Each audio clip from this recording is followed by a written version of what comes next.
They were stars who had it all: talent, fame, and secrets too heavy to carry sober. In a world that forced them to hide their truth, alcohol became their escape and their undoing. This is the story of gay legends in Hollywood who lost themselves one drink at a time. Welcome to Gay Hollywood Legends Destroyed by Alcohol. Gay Secret. Peter Lawford wasn't just a movie star, he was Hollywood royalty. A suave English actor, a member of the Rat Pack, and the brother-in-law of President John F. Kennedy. But beyond the tuxedos and celebrity circles, Lawford's name often surfaced in hushed rumors about his private life. Whispers that he may have loved outside the lines expected of leading men. Whether truth or speculation, Lawford lived under pressure. And like many men of his era who feared their truth might cost them everything, he turned to alcohol for comfort. At first, it was just part of the party. The glitz, the late nights with Sinatra and Dean Martin. But slowly the drinking stopped being celebration and started being escape. Escape from scrutiny, loneliness, and the weight of secrets that never left the room. As the years passed, the effects piled on. His career began to slip, not overnight, but scene by scene. Directors complained of missed cues and slurred lines. Friends noticed he was distant, unpredictable, often spiraling. His marriage to Patricia Kennedy fell apart, and with it much of the stability he once clung to. The Rat Pack moved on. Hollywood moved on. And Peter, increasingly dependent on alcohol, found himself stuck in the shadows of his own legend. He tried to climb back, taking guest roles, seeking help. But the years of drinking had worn down his body and spirit. The twinkle in his eye dimmed, the energy in his voice dulled. Once adored by millions, Lawford spent his final years quietly, away from the spotlight, quietly enduring the toll of a life spent running, not just from failure, but possibly from a truth he was never allowed to say out loud. By the time her name was etched into Broadway history, Tallulah Bankhead was already drinking more than she was performing. Sharp-tongued, unfiltered, and unapologetically bold, she was the kind of woman who lit up a room and often cleared it out just as fast. But beneath the charisma and chaos was a lifelong battle with alcohol that chipped away at her talent, her health, and ultimately her grip on reality. Bankhead didn't sip. She devoured. Gin, whiskey, champagne. It didn't matter. If it burned going down, she welcomed it. In her prime, she drank before curtain calls, during rehearsals, even in between scenes. She wore her intoxication like a second skin, slurring her lines with such flair that audiences sometimes couldn't tell where the performance ended and the real Tallulah began. But backstage, it was different. Friends watched her unravel, her moods swinging from euphoria to despair, her once brilliant mind fogged by excess. She was open about her bisexuality in an era that begged for secrets. But while she dared to speak her truth, she couldn't outrun the shadows. Relying on booze to armor herself from judgment and loneliness, Tallulah pushed everyone and everything away.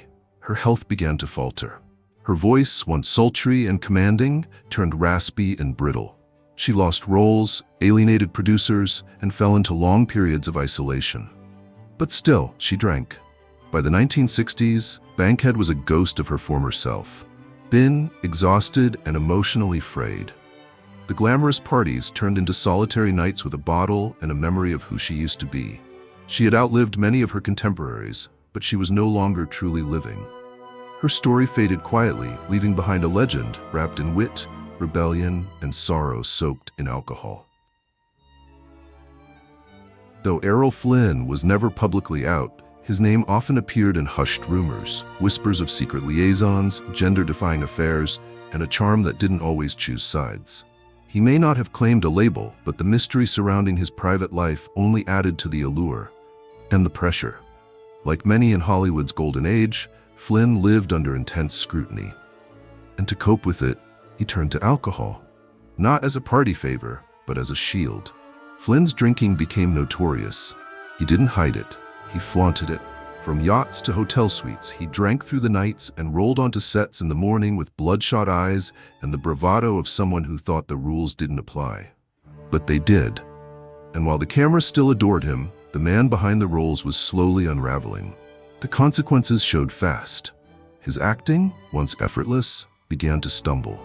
Directors grew impatient. Crews whispered behind the scenes. His health spiraled. The once sculpted frame now puffy, his movements sluggish, his memory unreliable. The man who'd once been the face of adventure had become a liability. Then came the lawsuits, the scandals, and more rumors. Some about his love life, others about his increasingly erratic behavior. Rather than address them, Flynn drank harder. Friends drifted, studios backed away, and he leaned even further into the bottle, using it to drown out the noise, the fear, and the whispers that never quite stopped. By his early 50s, the damage was done. His body had taken too much for too long. He spent his final years far removed from the spotlight, his legacy still legendary, but his life reduced to cautionary tales and what-ifs. Errol Flynn didn't just fall from fame, he faded, quietly and slowly, behind the blur of scandal and the haze of too many empty glasses. By the time she reached her 40s, Judy Garland's voice, once radiant enough to lift a nation, had grown hoarse, shaky, and drowned in alcohol. For someone who had captivated millions as Dorothy in The Wizard of Oz, the cruel irony was this: no yellow brick road could lead her out of the darkness she lived in. And as the spotlight dimmed, the bottle became the only thing she could rely on. Garland's struggle with substances began shockingly early. As a teenage star, studio executives gave her pills to stay awake, pills to sleep, and endless pressure to be perfect. When alcohol entered the mix, it wasn't just recreational, it was therapeutic. It dulled the anxiety, the body image torment, the relentless expectations. Over time, drinking went from an escape to a requirement. She couldn't perform without it. She could barely function at all without it. Concerts were missed, performances ended in tears. Public meltdowns became tabloid fodder. Behind the curtains, Judy's life was a storm of failed marriages, custody battles, and nights spent sobbing with a drink in hand. And through it all, she carried the weight of being a queer icon, someone adored by the LGBTQ+ community, but never allowed to fully rest, to breathe, to fall apart in peace. In her final years, Garland struggled to hold on to stability. Gigs became scarcer, friends fewer. Her physical health declined, her finances crumbled, and the bottle never left her side. Though she gave her all on stage, offstage she was exhausted, emotionally, mentally, and physically. The woman who once lit up the world slowly faded, not in a scandal, but in sorrow. When her journey came to an end at just 47, the headlines focused on the drama. But those who truly knew Judy saw the deeper truth. It wasn't just one night or one mistake. It was decades of emotional exhaustion, endless demands, and a lifelong attempt to quiet the pain through a glass. Judy Garland didn't simply fall. She was pushed, pulled, and poured into a life that never truly let her rest. By the end, Truman Capote's voice slurred more than it charmed. His sentences ran off track, and his wit, once razor-sharp, dulled into drunken rambles. Alcohol didn't just kill Capote slowly, it erased the genius that once captivated a generation. The man who wrote Breakfast at Tiffany's and In Cold Blood spent his final years spiraling into public meltdowns, blackouts, and humiliations, all soaked in gin and desperation.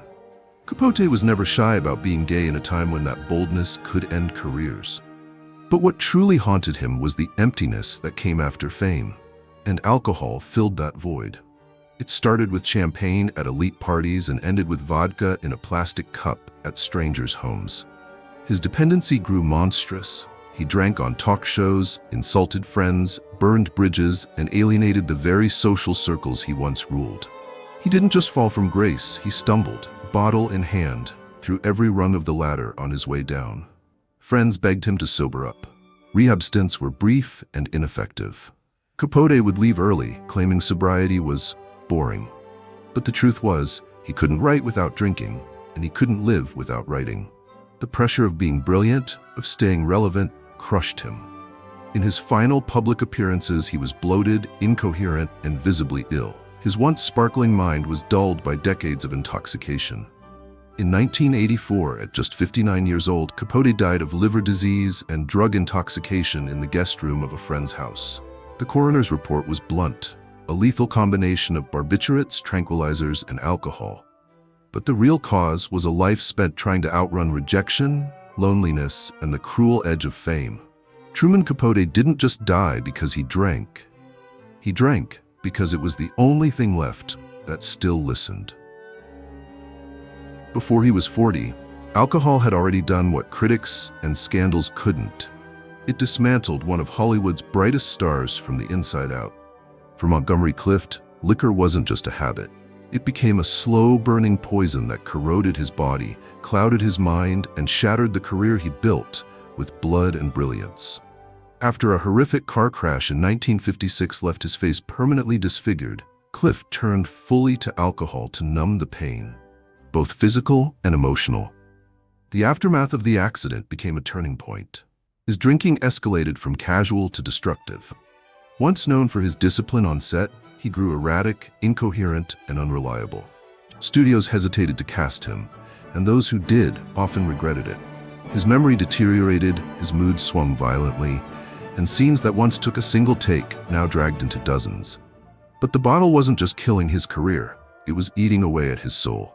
Clift drank to forget that he was living a lie, trapped in a system that forced gay men like him into the shadows. His sexuality was a secret too dangerous to voice, and alcohol became his only escape from the suffocating double life. Friends watched him spiral, unable to pull him back. He refused rehab, avoided help, and drifted further from reality. In 1966, his body gave out. Officially, it was a heart attack. Unofficially, it was the years of self-destruction. Whiskey-soaked nights, drug-fueled mornings, and a mind tormented by fear and shame that ended Montgomery Clift's life at just 45. One of the most gifted actors of his time, reduced to a cautionary tale of what happens when the world refuses to let someone live and the bottle becomes the only way to breathe.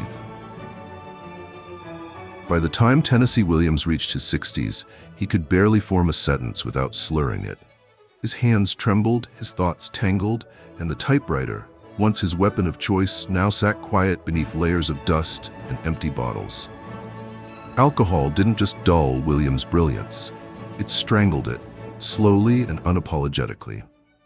The man who gave us A Streetcar Named Desire and Cat on a Hot Tin Roof had been fighting demons long before the curtain ever rose.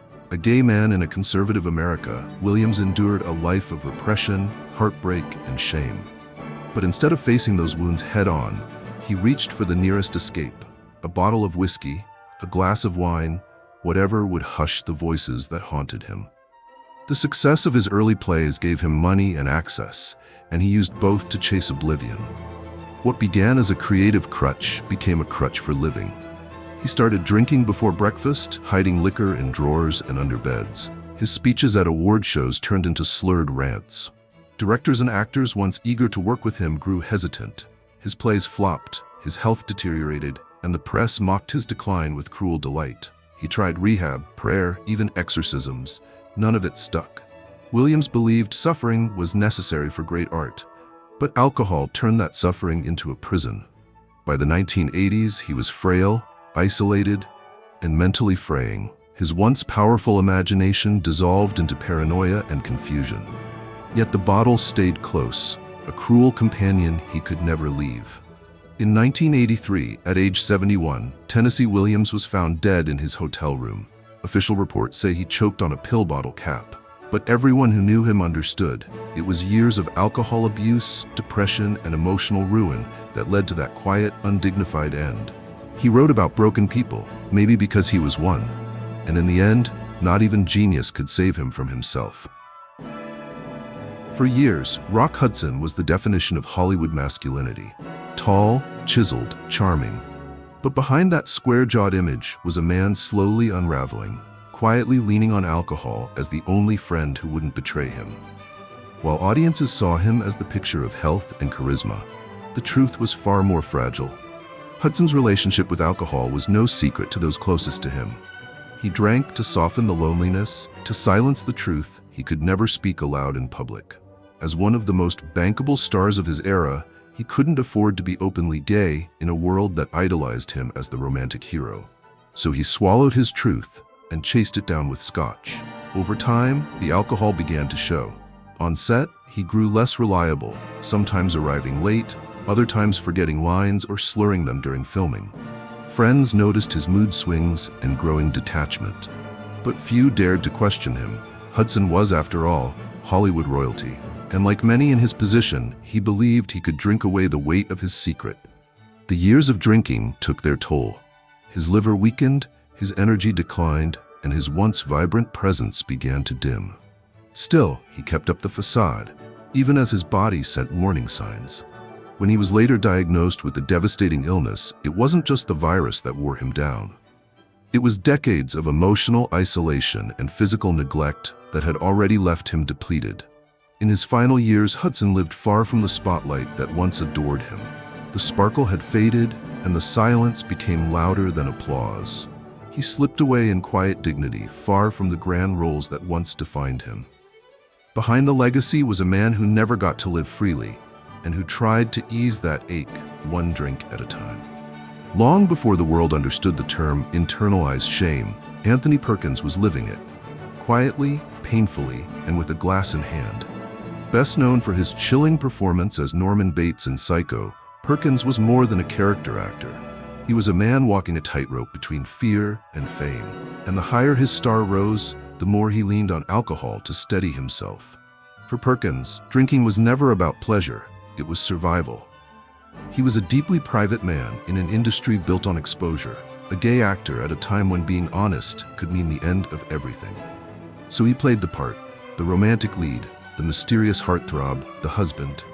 But off camera, the pressure to suppress who he was led him into the arms of alcohol, a quiet companion that dulled the anxiety and helped him face a world that demanded lies. Over time, the dependence crept in.